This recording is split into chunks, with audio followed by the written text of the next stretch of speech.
Oke, assalamualaikum warahmatullahi wabarakatuh. Semoga kita semua dalam keadaan sehat walafiat hari ini ya. Oke, baik. Untuk pertemuan kita hari ini, kita akan fokus pada materi terkait dengan potensi dan bisnis, bentuk bisnis ya.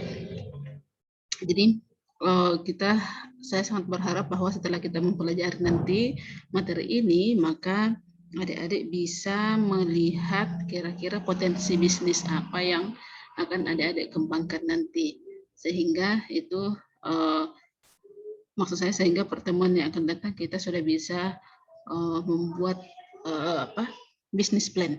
Oke, baik. Yang pertama yang akan kita bahas adalah terkait dengan langkah-langkah menjalankan usaha atau strategi yang akan kita lakukan untuk memprediksi kira-kira usaha apa yang bisa kita jalankan ke depannya atau potensi usaha apa yang bisa kita kembangkan ke depannya.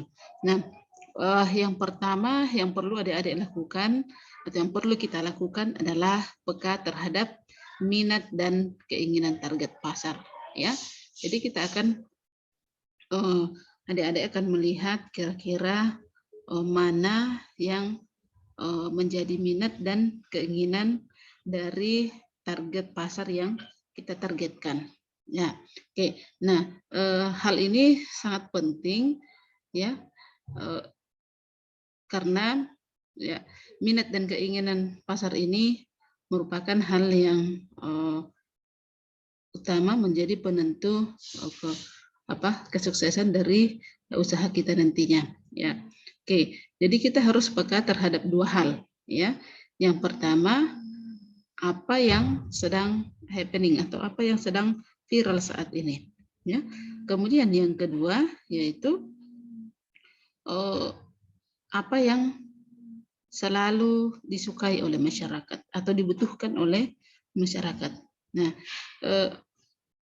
yang kedua ini Anda harus memilih atau kita harus memilih produk atau jasa yang betul-betul selalu diinginkan atau dibutuhkan oleh masyarakat.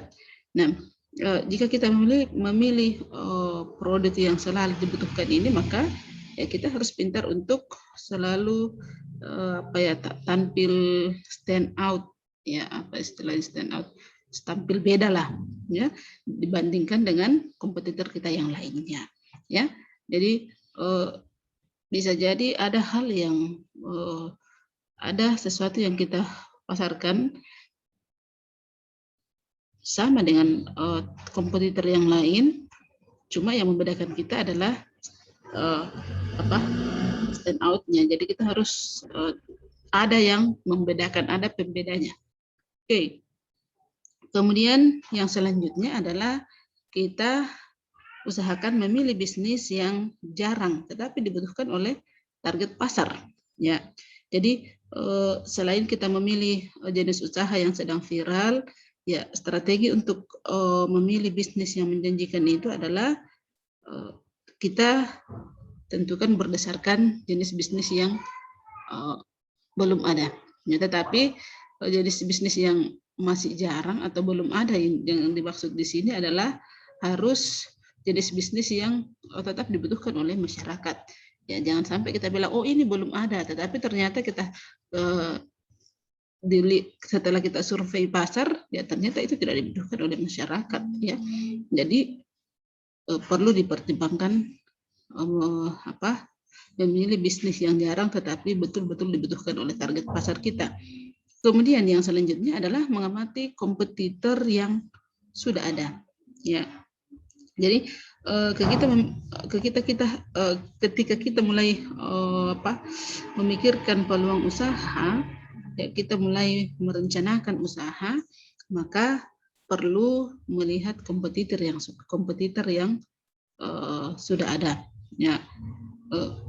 Ini tidak hanya berguna untuk menjadi benchmark kita nanti atau istilahnya merek perdagangan kita nanti, tetapi itu menghadirkan sesuatu yang lebih baik untuk bisnis kita nanti ketika kita mengenali kompetitor kita.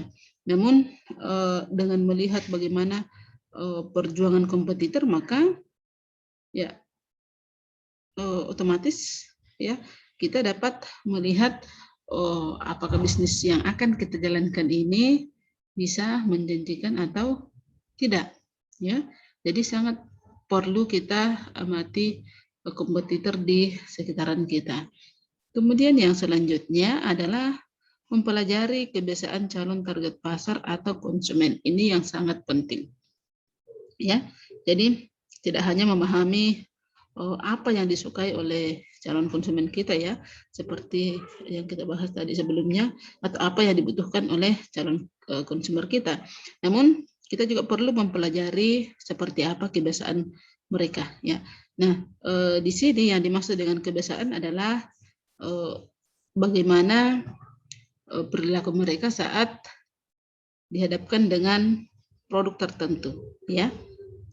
Ada beberapa kebiasaan atau perilaku masyarakat ketika dihadapkan oleh produk tertentu, misalnya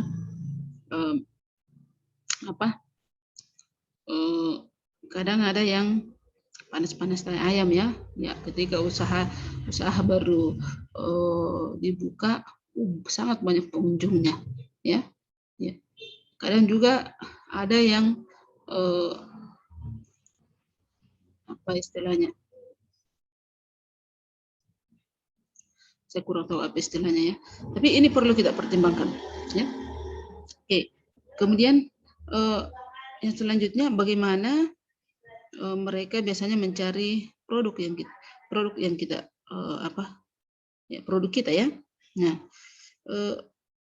ini merupakan hal yang perlu kita pertimbangkan, ya, perlu kita lakukan agar kita dapat menawarkan produk dengan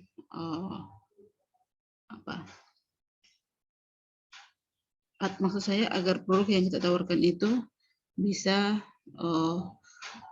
diminati oleh target pasar kita, ya. Kemudian yang selanjutnya adalah mengasumsikan modal dan profil yang akan dihasilkan, ya. Jadi Anda atau kita harus membuat perhitungan awal mengenai modal yang kita perlukan, ya. Kita siapkan untuk menjalankan usaha kita nanti, ya. Kemudian selain mempersiapkan modal, ya, kita juga perlu memprediksi keuntungan, ya, atau profit yang akan dihasilkan dari usaha kita tersebut, ya. Jadi perhitungan modal yang diperlukan itu mencakup dalamnya misalnya biaya produksi berapa, kemudian termasuk biaya promosi berapa, ya. Karena meskipun kita produksi kemudian tidak kita promosikan, kan itu butuh waktu yang lama untuk laris, ya. Jadi perlu promosi yang maksimal, ya. Kemudian berapa biaya operasional lainnya yang terkait dengan pengembangan bisnis kita, ya. Jadi sekali lagi jangan pernah berpikir dua kali untuk hitung-hitungan, maksud saya, ya. Jangan hitung-hitungan dalam melakukan promosi karena itu sangat penting, ya. Terkadang ada usaha yang sebenarnya usaha sederhana namun promosinya yang sangat baik, ya, sehingga menjadi sebuah usaha yang menjanjikan, ya. Oke. Nah, selanjutnya yaitu membuat business plan. Nah, inilah yang akan kita buat pertemuan yang akan datang. Jadi nanti setelah membahas ini, setelah adik-adik menyaksikan video ini, silakan adik-adik lakukan survei pasar sesuai dengan yang kita jelaskan tadi, ya. Oke, next, melakukan analisa pasar, ya. Hal yang lain yang perlu kita lakukan sebagai usaha untuk menganalisis atau melihat apa kira-kira potensi usaha yang bisa kita jalankan adalah melakukan analisa pasar. Nah, bagaimana caranya melakukan analisa pasar? Yang pertama adalah adik-adik melakukan pendekatan permintaan. Nah, cara terbaik yang bisa kita lakukan untuk mengetahui kondisi maupun potensi yang dimiliki oleh pasar tertentu adalah dengan melakukan pendekatan permintaan, ya. Cara ini bisa dilakukan, ya maksud saya dengan melakukan pendekatan permintaan, ya, ini menekankan mengenai kebutuhan manusia yang masih belum dapat terpenuhi sepenuhnya, ya, atau mungkin ada yang telah terpenuhi tapi hasilnya kurang memuaskan, ya. Anggaplah misalnya kita ambil sebuah contoh masyarakat yang berada di pedesaan, ya, banyak yang kadang pergi ke kota untuk membeli pakaian, ya. Nah, bisa diartikan ya jika masyarakat desa mungkin tak memperoleh pakaian di tidak memiliki pakaian yang sesuai dengan apa yang mereka inginkan di desa, ya. Jadi di desa tidak disiapkan pakaian yang sesuai dengan apa yang mereka inginkan, ya, atau tidak dapat menemukan pakaian tersebut di desa mereka. Nah, melalui pendekatan dan pengamatan ini, maka kita memperoleh kesimpulan bahwa jika di desa merupakan sebuah peluang usaha yang bagus untuk membangun bisnis menjual pakaian misalnya, ya, yang sesuai dengan selera masyarakat desa, ya, dan tentu harganya pun berbeda dengan harga pakaian di kota, ya. Jadi kita bisa mengetahui permintaan itu dari total kebutuhan dan jumlah konsumen serta target pasarnya, ya. Kemudian yang selanjutnya, hal yang kedua yang kita lakukan dalam menganalisa pasar yang selanjutnya adalah pendekatan penawaran, ya. Jadi ada pendekatan permintaan, ada pula pendekatan penawaran. Nah, untuk pendekatan penawaran ini berawal dari kemampuan yang dimiliki oleh kita atau sebagai wirausaha dalam memproduksi suatu barang, ya. Termasuk di dalamnya adalah memberikan pelayanan yang baik untuk produksi dan aktivitas lainnya. Nah, di sini kita akan mencari pasar yang membutuhkan. Nah, di sini kita harus memahami betul keinginan ataupun tren yang sedang berlaku di masyarakat. Nah, sebelum melakukan sebuah usaha, maka sebaiknya kita mengetahui apakah daya beli masyarakat terhadap produk atau barang yang akan kita jual itu akan sejalan, ya. Nah, artinya di sini apakah mereka mampu membelinya dengan harga yang sudah kita tentukan. Ya, tentu untuk menentukan harga itu kan kita sesuaikan dengan misalnya berapa biaya produksinya, kemudian berapa biaya promosinya, berapa biaya transportasinya dan lain sebagainya, itu semua kita kalkulasi, ya. Nah, termasuk bagaimana kualitas produk dari produk yang kita tawarkan tadi. Nah, di dalamnya juga termasuk apa kelebihan dan kelebihannya, ya, maksud saya tidak perlu kita sampaikan kekurangannya. Ya, apa kelebihannya? Nah, ini hal yang perlu kita lakukan di tahapan pendekatan penawaran. Kemudian yang selanjutnya adalah kita mengamati tingkat kebutuhan, ya. Jadi sebelum membuat produk sebaiknya kita harus mengetahui dulu dan melakukan pengamatan mengenai kebutuhan yang paling banyak diperlukan oleh konsumen sekitar kita, ya, atau target pasar kita, ya. Contohnya misalnya ya kebutuhan sehari-hari seperti ya sembako, ya atau ya apalah yang paling dibutuhkan oleh masyarakat, ya. Kemudian menyesuaikan waktu, ya. Jadi waktu di mana masyarakat membutuhkan produk itu juga merupakan hal yang sangat penting, ya. Karena jika kita menjual produk ketika waktunya tidak tepat, maka otomatis konsumen tidak akan tertarik dan ya kita pun akan mengalami kerugian, ya. Misalnya anggaplah kita memproduksi atau menjual payung, ya, menjual payung di musim panas, ya. Meskipun ini ada beberapa orang yang membelinya, namun ya sebaiknya itu dilakukan pada musim hujan, ya. Jadi sebisa mungkin carilah produk yang akan selalu dibutuhkan oleh konsumen sesuai dengan waktunya. Selanjutnya kita sesuaikan produk dengan profesi konsumen, ya. Oke, jadi silakan adik-adik analisis atau lihat di mana akan menjalankan produk usaha tersebut. Kalau misalkan di desa yang penuh, yang rata-rata masyarakatnya adalah petani, ya, atau petani, ya, maka ya tentunya kita harus menyesuaikan dengan profesi mereka, ya, apa yang mereka butuhkan. Anggaplah misalnya alat-alat pertanian, ya, obat-obat pertanian, pupuk dan lain sebagainya. Ya, kalau kita berada di daerah atau istilahnya di sekitar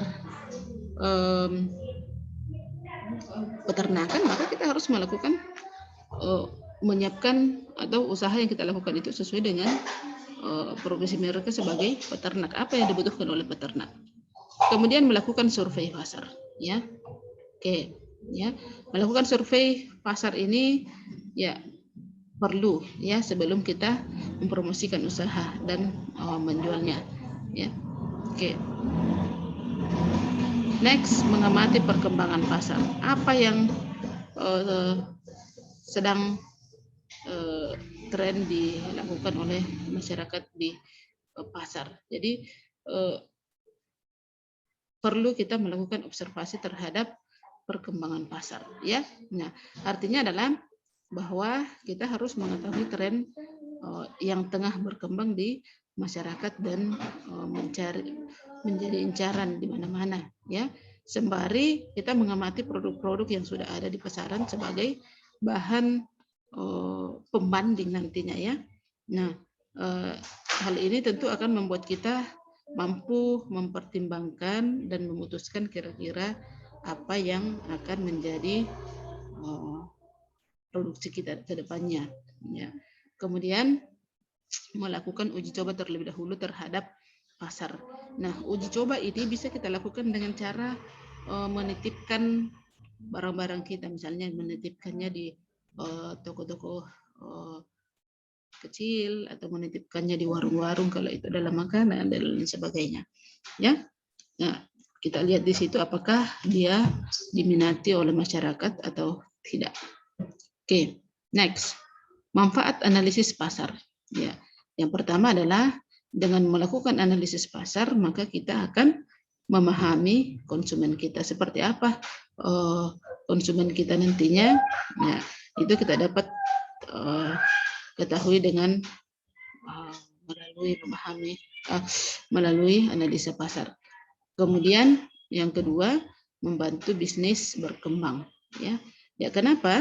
Ya, karena dengan mendapatkan informasi tentang konsumen, ya, kita bisa merencanakan strategi pemasaran yang tepat untuk kita lakukan ke depannya.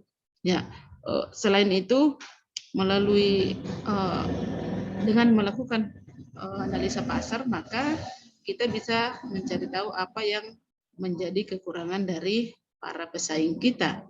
Nah, jika kita sudah mengetahuinya itu, maka kita bisa membuat kekurangan dari para pesaing itu menjadi poin utama yang kita tawarkan pada produk kita. Jadi perlu sekali, ya, Ya, kita analisis kira-kira apa kekurangan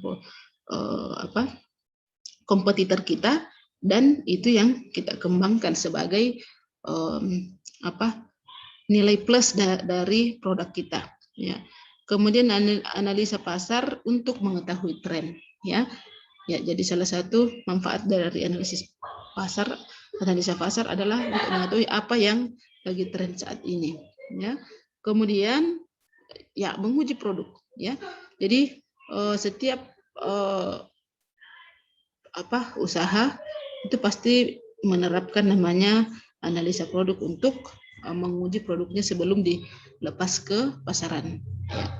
Jadi ini tidak hanya dilakukan oleh pengusaha kecil ya, tapi juga pengusaha yang berskala besar pun melakukannya.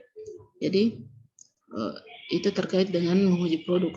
Kemudian yang selanjutnya ya meminimalisir kegagalan. Jadi fungsi utama dari menganalisis pasar itu, menganalisa pasar adalah sebagai sumber informasi yang tentu itu mampu membantu kita atau dapat membantu kita untuk mengetahui misalnya tadi yang sudah kita bahas, mengetahui seluruh keinginan masyarakat, konsumen, dan juga untuk memahami para pesaing. Nah, dengan memahami atau dengan mengetahui hal tersebut sebelum melakukan usaha, maka ya kita bisa meminimalisir kemungkinan kegagalan dengan menghindari hal-hal yang dapat menyebabkan kegagalan. Ya, kemudian dalam hal ini mempelajari kegagalan dari para pesaing itu merupakan ilmu yang sangat penting. Jadi kita jangan mempelajari bagaimana mereka sukses juga ya. Kita jangan hanya mempelajari bagaimana mereka sukses, tapi perlu juga mempelajari apa yang membuat mereka gagal dalam usahanya, supaya itu tidak kita lakukan ya, atau kita tidak melakukan kesalahan yang sama dengan apa yang sudah dilakukan oleh pengusaha sebelumnya. Ya. Oke. Kemudian peluang usaha pertanian yang minim modal dan hasil yang maksimal. Ya. Oke. Ini berhubungan dengan pertanian ya. Jadi adik-adik bisa melakukan usaha jual bibit tanaman berkualitas. Ya. Ini sudah banyak sudah memiliki peluang yang besar juga ya. Kemudian ya menjual sayur atau buah organik ya. Ya, saat ini masyarakat kita sudah banyak yang sadar akan pentingnya kesehatan ya. Ya. Ini terutama banyak di kota ya. Jadi target pasarnya itu biasanya lebih banyak ke kota dan orang-orang yang berpendidikan ya, yang lebih yang tahu pentingnya kesehatan ya. Kemudian ya jual tanaman rempah ya, tanaman rempah misalnya di sini jahe, kunyit dan lain sebagainya, rempah ya. Nah ini juga bisa sekaligus kamu yang produksi dan menjualnya ya. Ya kita yang tanam kemudian kita yang jual ya. Rempah-rempah sekarang itu tanamnya dan menanam dan perawatannya itu enggak terlalu ribet ya, kemudian harganya lumayan mahal ya. Misalnya jahe ya, istilahnya